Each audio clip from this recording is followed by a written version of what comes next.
Hobby എന്താ? ഞാൻ ഇപ്പോൾ കരാട്ടെ കണ്ടിന്യൂസ് ആയിട്ട് നോക്കുന്നുണ്ട്. കാരണം ഇവിടെ നാട്ടിൽ തന്നെ ഫ്രീ ആയിട്ട് കരാട്ടെ സെൻറ്റർ നടത്തിക്കൊണ്ടുപോകണം. കാരണം അവിടുത്തെ സാറുമാരുടെ മീൻസ് പെൺകുട്ടിക്കും അങ്ങോട്ട് കുട്ടിക്ക് ഭാവി കാര്യങ്ങൾ തീരുമാനിക്കാൻ ഇപ്പോൾ കരാട്ടയിൽ തന്നെ ബ്ലാക്ക് ബെൽറ്റ് രണ്ട് മൂന്നൊക്കെ കുറച്ചുണ്ട്. ബ്ലാക്ക് ബെൽറ്റ് ഹൈ ലെവലിലേക്ക് പോകുമ്പോൾ സെൻസറിയും നാഷണൽ ജഡ്ജും കാര്യങ്ങളൊക്കെ പോകും. അത് ഒരു അവരുടെ ആംബീഷനായിട്ട് കൊണ്ടുപോകുന്ന കുറേ ആൾക്കാർ എനിക്കറിയുന്നവരുണ്ട്. അതിലേക്ക് ഫോക്കസ് ചെയ്യാൻ വേണ്ടി ഇപ്പോൾ ആ സെൻസർ തന്നെ അതിൻ്റെ സെൻസർ തന്നെ അതിനുവേണ്ടി തന്നെ കുറേ പ്രിപ്പയർ ചെയ്ത് ഭയങ്കര മോട്ടിവേഷൻ തരും. മീൻസ് ഞാൻ ആർമിയിൽ പോകാനാണെന്ന് സെൻസറിക്ക് അറിയാം. അപ്പോൾ അനിൽ സെൻസർ എന്നാണ് പറയാം. അവർ എനിക്ക് അതിനു വേണ്ടിയിട്ടുള്ള ട്രെയിനിങ് കാര്യങ്ങളൊക്കെ തന്നു തുടങ്ങിയിട്ടുണ്ട്. കരാട്ടയ്ക്ക് എനിക്കിപ്പോൾ അച്ചീവ്മെൻറ്റ് ഇപ്പോൾ സ്റ്റേറ്റിലേക്ക് ഞാൻ കുറേ കാലം കരാട്ടെ നിർത്തി. 3 കൊല്ലത്തോളം ഞാൻ കരാട്ടെ നിർത്തിയ ശേഷം +1 ലാസ്റ്റിലാണ് പിന്നെ ഇപ്പോൾ ഇവിടെ സ്റ്റാർട്ട് ചെയ്തത് ഫസ്റ്റ് തന്നെ. അപ്പോൾ ഞാൻ സീനിയറായിട്ടാണ് അവിടെ ജോയിൻ ചെയ്തത്. പിന്നെ 7ാം ക്ലാസ്സിൽ ഗ്രീൻ ബെൽറ്റിലായിരുന്നു നിർത്തിയത്. അപ്പോൾ അത് കഴിഞ്ഞ് ഗ്രീൻ ബെൽറ്റ് തന്നെ ഇവിടെ തുടങ്ങി. സെൻസൈ പറഞ്ഞു കുഴപ്പമില്ല നീ തുടങ്ങിക്കോ, കാരണം എനിക്ക് അതിനുള്ള ഇത് പറഞ്ഞിട്ട് എന്നോട് തുടങ്ങിക്കോ പറഞ്ഞു. അപ്പോൾ ഞാനപ്പോൾ മുന്നേ പഠിച്ചതൊക്കെ ചെറിയ ചെറിയ ഓരോ മൂവ്മെൻറ്റ്സൊക്കെ വിട്ടുവരുന്നു. അപ്പോൾ സെൻസൈ അതൊക്കെ റിക്കവർ ചെയ്ത് ഏത് ക്ലാസ് തൊട്ട് പഠിക്കുന്നു? ഇപ്പം മേ ബി 4 5 ഒന്നും തുടങ്ങി, കറക്റ്റ് ഓർമ്മയില്ല.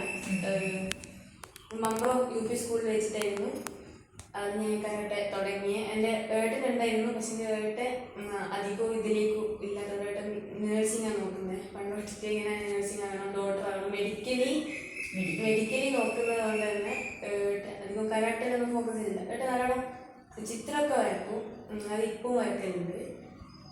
ഞാനും അതിൻ്റെയൊക്കെ ചിത്രമൊക്കെ വരക്കും ഏകദേശം. അങ്ങനെ കുറച്ച് കാര്യങ്ങളൊക്കെ എനിക്ക് 7ാം ക്ലാസ്സിൽ നിന്ന് നിർത്തി. 8ാം ക്ലാസ്സിലേക്ക് സ്പോർട്സ് സ്കൂളിലേക്ക് അഡ്മിഷൻ കിട്ടിയപ്പോൾ 8ാം ക്ലാസ് കുറച്ച് പോയെന്ന് തോന്നുന്നു. എന്നിട്ട് സെൻസറിനോട് അവിടുത്തെ പെൺഡ്രൈവിടെ പെരിയുടെ തന്നെ മോളിൽ നടന്നിട്ടുണ്ട്. അക്കാഡമി ജൂഡോ, ജപ്പാനീസ് ജൂഡോ പറഞ്ഞു, അവിടെയായിരുന്നു ഞാൻ പോയിക്കൊണ്ടിരുന്നത്. എനിക്ക് സ്പെഷ്യൽ ക്ലാസ്സൊക്കെ തന്നിട്ടുണ്ട്. സെയിം ഫീസിന് വെക്കേഷൻ ടൈമിൽ എന്നോട് പറഞ്ഞ് നീ പെൺഡ്രൈവ് നമ്പർ ആയിരുന്നു നമ്മുടെ കോച്ചിങ് സെൻറ്റർ.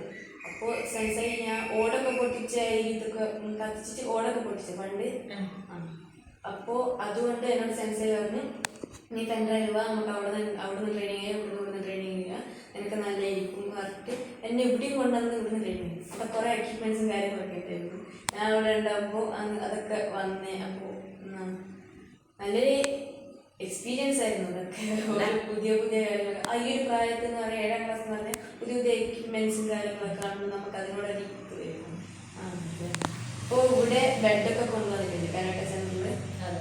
ബെഡ് ഇപ്പോൾ കുട്ടിക്ക് ഇപ്പോൾ എയർക്കിക്കും കാര്യങ്ങളൊക്കെ ചെയ്യാൻ വേണമെങ്കിൽ ഇപ്പോൾ അവിടെ ട്രെയിൻ ആയതുകൊണ്ട് തന്നെ ഇഞ്ചുറി പറ്റില്ല ചാൻസ് കൂടുതലുണ്ട്. ഇപ്പോൾ ബെഡിലേക്ക് ചെയ്ത് പിന്നെ ഫ്ലോറിൽ ചെയ്യാൻ വേണ്ടിയിട്ട് പ്രാക്ടീസ് ചെയ്യും. കുട്ടികൾക്ക് ചെറിയ 1ാം ക്ലാസ് 2ാം ക്ലാസ് പഠിക്കുന്ന കുട്ടികളൊക്കെ അവിടെ വരുന്നുണ്ട്. അവരൊക്കെ നല്ല അച്ചീവ്മെൻറ്റ് ചെയ്യുന്നുണ്ട്. ഇപ്പോൾ ക്ലാസ്സിൽ ഇവരൊക്കെ കുഞ്ഞു മക്കളൊക്കെ